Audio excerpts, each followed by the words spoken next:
Joe Biden gets a grade of F and deserves to be fired. Now, the border standoff is escalating. Governor Abbott is bolstering the razor wire fence along a border park that's at the center of the dispute. GOP leaders, including the governors of at least 7 states, are backing Abbott in this showdown with Biden. Meantime, the president is facing growing calls from Democrat lawmakers to federalize the Texas National Guard. But Abbott says he is not backing down. And what Texas is asserting is our Article 1, Section 10 right of self-defense, because the president of the United States is not fulfilling his duty to enforce the laws passed by Congress that deny illegal entry into the United States. The Biden administration has really, truly abdicated its responsibility to secure the border and enforce the laws. Texas, very simply, is securing the border. And so we put up the razor wire that you were talking about, Bill, and we put up all these barricades that actually have denied illegal entry. And as you pointed out also in that screen, that there are criminals coming across our border. Texas has a right as a state to stop criminals from coming into our state, to make arrests of those criminals. The immigration system and the border issue is the primary issue in America right now. This is an issue upon which Joe Biden gets a grade of F and deserves to be fired. The governor wrote this in his statement to the Biden administration very clearly. He said the failure of the Biden administration to fulfill the duties imposed by Article 4, Section 4 has triggered Article 1, Section 10, Clause 3, which reserves to the state the right reasons I've already declared an invasion to invoke Texas's constitutional authority to defend and protect itself. And he says that authority is the supreme law of the land and supersedes any federal statutes to the contrary.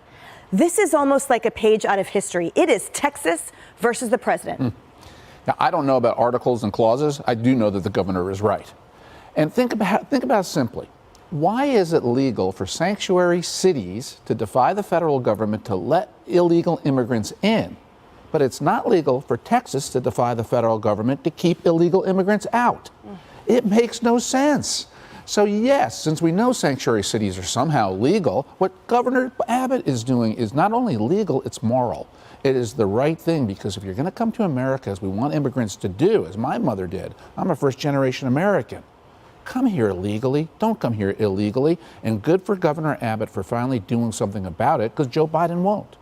Kaylee, let's talk about what if. Texas sort of has Biden in the corner. What if Texas doesn't comply? What is Biden going to do? Is he going to send in the military? Is he going to force Texas to actively open the border? There's a lot that could happen, and there's a lot at stake. Well, progressives are saying it's time for you to control the federal or the Texas National Guard. So he has pressure from progressives. I doubt he'll do that. He'll probably let this play out in court. But look, these governors who are supporting Texas are exactly right. You had Governor Kemp, who just came out and said, I support Texas. Governor Ron DeSantis just put out a video where he laid out constitutional law in no uncertain terms. He said Daniel Horowitz brings up Federalist Paper number 46, which allows the states to mitigate federal action in certain circumstances, including this one. Article 1, Section 10. You point out the powers given to a state when there is an invasion, and it can be described as nothing less than that. But for all the people who say, Texas, you can't do this, common law doesn't allow this. Okay, what about President Biden? He is the executive branch. He must enforce the laws of Congress, namely the Immigration and Nationality Act, which says the Attorney General shall deport certain classes of illegal immigrants. He's ignoring the laws of Congress. So don't give us an education lesson in constitutional law, Mr. President. Go back and read the Constitution, because you're defying the laws of Congress. And we have that video, Kaylee, so I want to play it for viewers. This is Governor Landry and Governor DeSantis, who are both standing by Abbott. This is their support. Watch. We support legal, not illegal immigration. We stand with Governor Abbott and Texas in reminding the federal government that under our Constitution, states are still sovereign, and we have the right to protect our citizens. If the Constitution was originally understood to mean that a state could not protect itself against an invasion, that the federal government could force a state to allow an invasion, the Constitution would have never been ratified in the first place. All of this is just nonsense what Biden's doing. Texas has every right to stand its ground. It's not just a Texas issue, it's ultimately an American issue. And if we don't have sovereignty in this country, then we're not going to be a country anymore.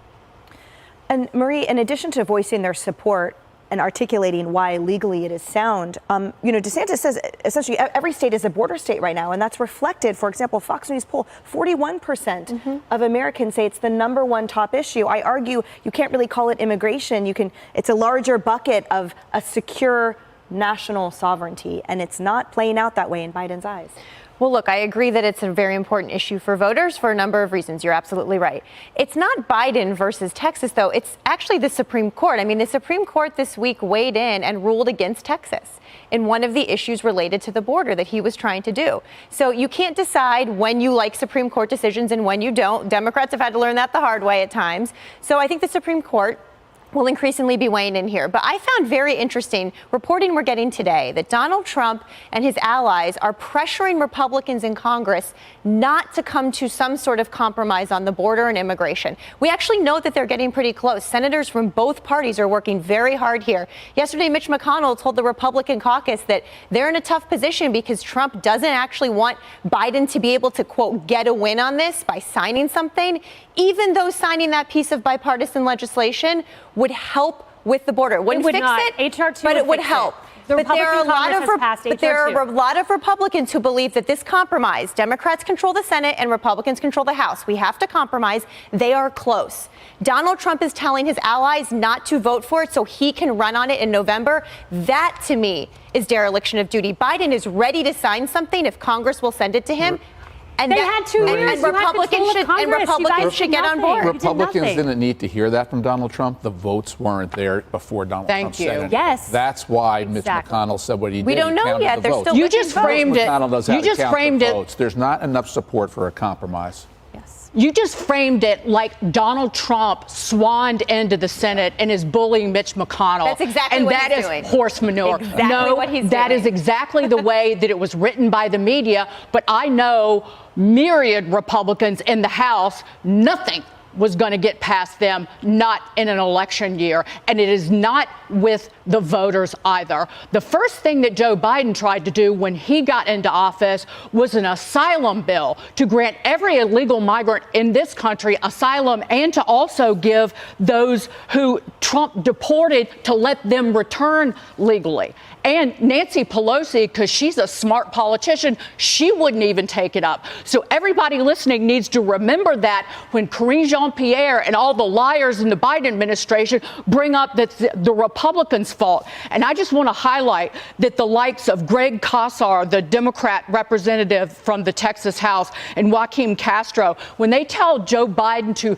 federalize the Texas National Guard, please try to send the military to seize the border and ensure that illegal migrants continue to flow into this country and to violate the very law that Joe Biden is supposed to enforce. Because from sea to shining sea and in every town and city in this country, people are going to vote for any Republican to make sure that this stops. And I have to insert this about the Supreme Court. So the Supreme Court decision that just came out this week, that was regarding an injunction in the interim while we wait for the it's while we wait for the final. They kicked it. Just a quick fact check. Democrats controlled the House, the Senate, and the presidency for 2 years. They did nothing. They had an opportunity to do it. What did they do? They took 89 executive actions to roll back Trump's border policy. Those are facts, inescapable facts. And that Supreme Court, it wasn't a decision. It wasn't an opinion. It kicked it back to the Fifth Circuit. This will continue legally.